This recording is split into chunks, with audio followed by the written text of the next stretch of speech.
Pemirsa, bagaimana kabar Anda hari ini? Semoga Anda selalu sehat dan senang sekali kami bisa hadir menjumpai Anda pada program Banyuwangi Dalam Berita. Bersama saya Haryadi, beragam informasi dari sejumlah di wilayah Banyuwangi akan kami hadirkan untuk menemani aktivitas Anda. Inilah Banyuwangi Dalam Berita selengkapnya.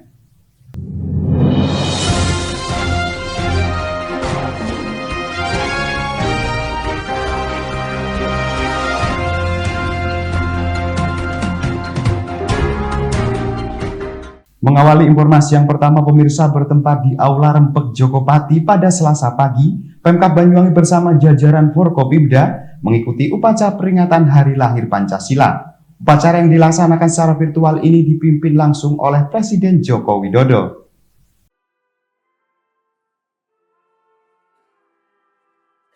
Pemirsa, pada Selasa pagi 1 Juni 2021, Bupati Banyuwangi bersama Forum Komunikasi Pimpinan Daerah mengikuti upacara Hari Lahir Pancasila di kantor Bupati Banyuwangi, tepatnya di Aula Rempeg Jokopati. Upacara yang dipimpin langsung oleh Presiden Joko Widodo tersebut dilaksanakan secara virtual. Dalam pelaksanaan kegiatan ini nampak diikuti oleh pimpinan daerah yang ada di seluruh Indonesia. Di Banyuwangi sendiri, upacara Hari Lahir Pancasila dilaksanakan di Aula Rempeg Jokopati, tepatnya di kantor Bupati Banyuwangi. Dalam kegiatan tersebut nampak dihadiri oleh Bupati Banyuwangi Ipuk Fiestiandani, Ketua DPRD Kabupaten Banyuwangi Imade Cahyana Negara, Kapolresa Banyuwangi Kombes Pol Arman Asmara Syaripudin, Dandim 0825 Banyuwangi Letkol Infantri Yuli Eko Purwanto, dan beberapa organisasi perangkat daerah OPD Kabupaten Banyuwangi. Pada kesempatan pelaksanaan kegiatan ini, Bupati Banyuwangi beserta seluruh Forkopimda yang mengikuti acara tersebut nampak berlangsung dengan penuh hikmat. Bupati Banyuwangi Ipuk Fiestiandani mengatakan, di bulan Pancasila ini diharapkan seluruh elemen masyarakat ketika memasuki era 4.0 atau di era teknologi, mampu memacu untuk berbuat dan memanfaatkan kemajuan teknologi dalam melakukan pembangunan daerah. Sehingga dengan ini dapat memajukan Indonesia, khususnya Kabupaten Banyuwangi.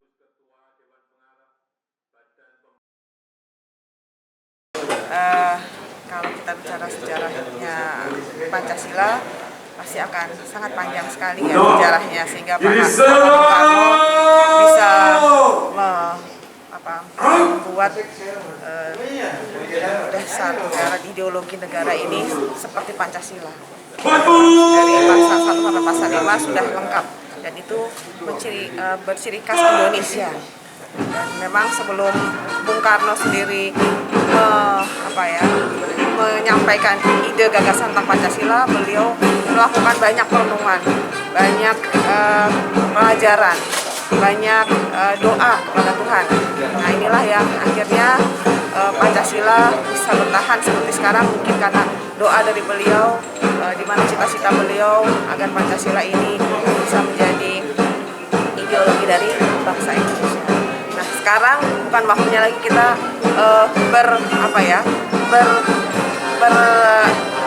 terlalu terpesona dengan sejarah, tetapi bagaimana sejarah itu bisa menjadi pelajaran bagi kita di masa sekarang ini. Bagaimana cita-cita Bung Karno ini bisa kita aplikasikan di masa sekarang ini. Pancasila harus menjadi sesuatu yang menjadi penyemangat bagi kita dalam membangun Indonesia, terutama Kabupaten Banyuwangi. Seperti tadi yang arahan dari Bapak Presiden, bahwa sekarang eranya sudah era teknologi.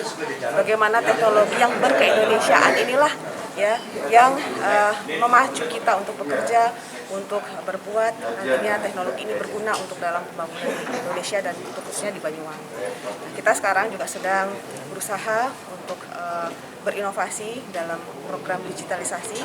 Nanti kita akan mendigitalisasi semua program-program, baik dari pendidikan, kesehatan, kita akan digitalisasi sehingga nanti akan ada efisiensi, baik dari segi perencanaan sampai nanti dari output-outcome-nya. Lalu bagaimana digitalisasi ini juga mengefektifkan program-program atau kegiatan-kegiatan yang kita lakukan sehingga output-outcome-nya juga tepat sasaran. Nah, yang selanjutnya juga bagaimana Pancasila juga kita aplikasikan dalam kehidupan kita sehari-hari, bermakna dalam kegiatan kita di pekerjaan kita, ya, yang tujuannya adalah Indonesia Raya. Sementara itu, Ketua DPRD Banyuwangi Imade Cahyana Negara mengatakan, Di hari lahir Pancasila ini diharapkan semua elemen masyarakat dapat mengetahui sejarah Pancasila serta dapat membumikan dan mewujudkan dalam setiap tindakan di kehidupan sehari-hari. Makanya adalah yang pertama, kita supaya lebih paham atau mengetahui mengenai sejarah Pancasila, karena memang masih belum banyak mungkin yang memahami sejarah lahirnya Pancasila. Setelah itu kemudian supaya kita lebih bisa membumikan lagi Pancasila dan mengkonkretkan lagi dalam tindakan kita sehari-hari. Jadi Pancasila dalam tindakan, bagaimana membumikan, menerjemahkan Pancasila dalam kehidupan sehari-hari maupun dalam kehidupan berbangsa dan bernegara. Itu aja. Ya, kami mengajak seluruh aparat pemerintahan Kabupaten Banyuwangi untuk terus melakukan sosialisasi dan membumikan Pancasila kepada para generasi muda. Tapi mungkin masukan saja, jadi dalam membumikan itu lebih pada era zaman sekarang, jadi lebih milenial atau lebih ya bagaimana kita menyentuh para pemuda. Gitu. Untuk mencegah ini intoleransi dan radikalisme. Ya, makanya itu. Jadi bagaimana kita dengan masif membumikan Pancasila itu supaya intoleransi tidak ada ruang di bumi Indonesia. Gitu. Karena Pancasila ini sudah terbukti sebagai perekat bagi seluruh perbedaan yang ada di bumi Indonesia ini. Gitu. Selain itu, pada kesempatan ini Made juga mengajak kepada seluruh aparat pemerintah untuk terus melakukan sosialisasi serta membumikan Pancasila kepada generasi muda, namun dengan cara milenial sehingga dapat diterima dengan baik. Dari Banyuwangi, Jawa Timur, Kiki Hidayat, Banyuwangi 1 TV melaporkan.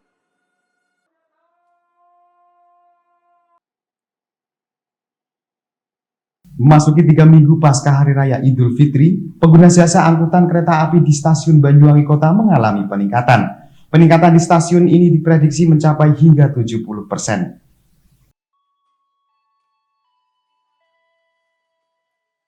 Pemirsa, pasca Hari Raya Idul Fitri, penumpang kereta api di beberapa stasiun wilayah kerja Daop 9 Jember melonjak drastis.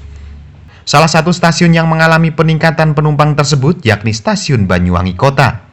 Penumpang di stasiun Banyuwangi Kota sendiri saat ini melonjak drastis hingga 70%. Hal tersebut diungkapkan langsung oleh Kepala Stasiun Banyuwangi Kota pada Selasa 1 Juni 2021. Saat ini KAI Daop 9 Jember khususnya di wilayah Banyuwangi, kuota tiket untuk kereta ekonomi seperti KAI Probowangi, KAI Sri Tanjung, dan KAI Tawang Alun sudah habis terjual sampai tanggal 3 Juni 2021.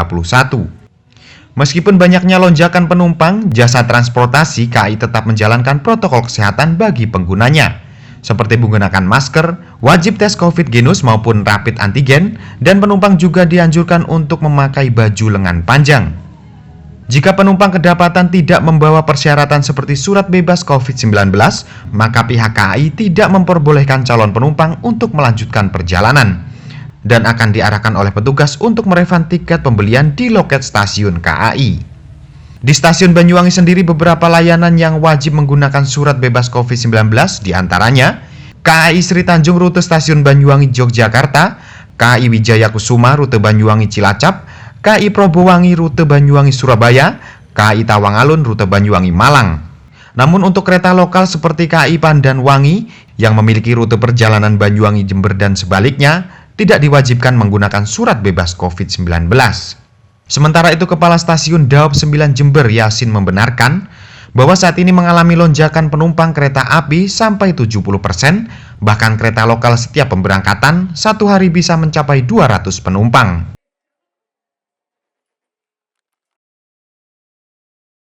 Oke, untuk jumlah penumpang alhamdulillah mengalami peningkatan yang sangat luar biasa, Pak.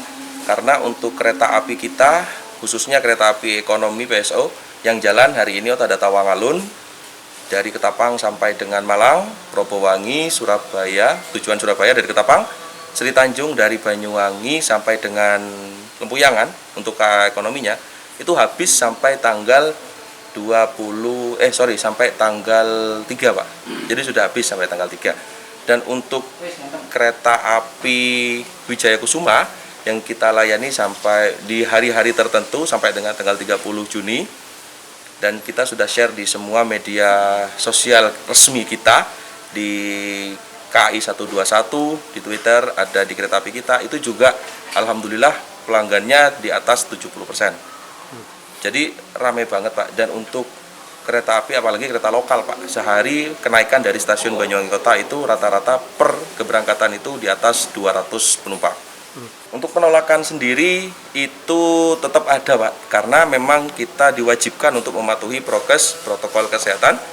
Jadi penumpang wajib menggunakan masker, lengan panjang, suhu di bawah 37,3 dan tidak dalam kondisi pilek, batuk atau demam, demikian. Dan untuk yang kondisi seperti itu dan harus membawa genos ataupun swab rapid antigen. Rata-rata per keberangkatan dari stasiun Banyuwangi Kota itu 3% Pak, dari jumlah total kenaikan penumpang yang ada di sini, seperti itu. Batasan itu tersendiri ada, karena kita tetap mematuhi social distancing di atas kereta 70% sesuai dengan SE Kemenhub yang terakhir. Jadi yaitu batasan akhirnya kita tidak bisa menjual seluruh tempat duduk yang ada. Tetap ada social distancing di atas kereta, sehingga Sri Tanjung, Perbowangi, Tawangalun juga sering kehabisan tempat duduk. Walaupun di atas kereta, secara kasat mata di situ masih ada tempat duduk yang kosong, tapi dengan tanda tidak boleh diduduki, Pak. Seperti itu. Dalam hal ini pihaknya menambahkan, pihak KAI juga tidak segan untuk menolak calon penumpang yang ingin berangkat namun tidak melengkapi surat bebas COVID-19. Dari Banyuwangi, Jawa Timur, Kiki Hidayat, Banyuwangi 1 TV melaporkan. Memasuki tahun ajaran baru 2021-2022, para siswa disibukkan untuk mendaftar ke sekolah yang mereka inginkan. Ratusan pendaftar di hari pertama proses PPDB, meski sudah menggunakan sistem online, masih banyak pendaftar yang merasa kebingungan sehingga harus datang ke sekolah sendiri.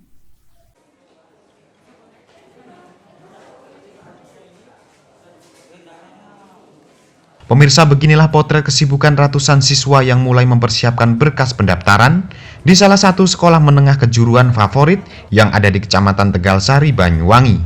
Datang dari berbagai penjuru daerah, para siswa diharuskan melengkapi berkas yang telah ditetapkan oleh pihak sekolah, mulai dari identitas diri, ijazah, hingga cek fisik yang menjadi syarat mutlak dalam mengikuti tahapan proses PPDB di hari pertama pembukaan. Hal ini pun juga ikut dirasakan oleh sebagian wali murid yang ikut mendampingi anak ataupun adik mereka dalam mengikuti tahapan proses PPDB kali ini. Dari mulai menyiapkan berkas, mengambil PIN pendaftaran, hingga mengarahkan mereka dalam memilih jurusan yang akan dipilih nantinya. Di mana kali ini ada 7 jurusan yang sudah disediakan oleh pihak sekolah.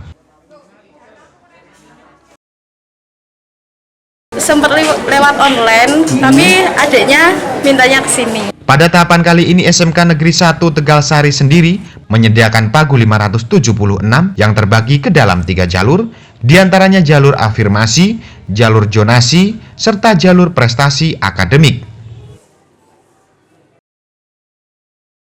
Kita dari SMK Negeri 1 Tegalsari untuk pelaksanaan PPDB tahun 2021 ini, kita pagunya 576 yang terbagi ke dalam 3 jalur. Yang pertama jalur afirmasi, kemudian yang kedua jalur zonasi SMK, kemudian yang ketiga jalur prestasi nilai akademik atau nilai rapot. Untuk afirmasi kita menerima sekitar 125 siswa, kemudian jalur zonasi SMK kita menerima 56. Kemudian untuk jalur nilai prestasi akademik atau nilai rapot kita menerima 65%-nya atau sekitar 390. Totalnya 576.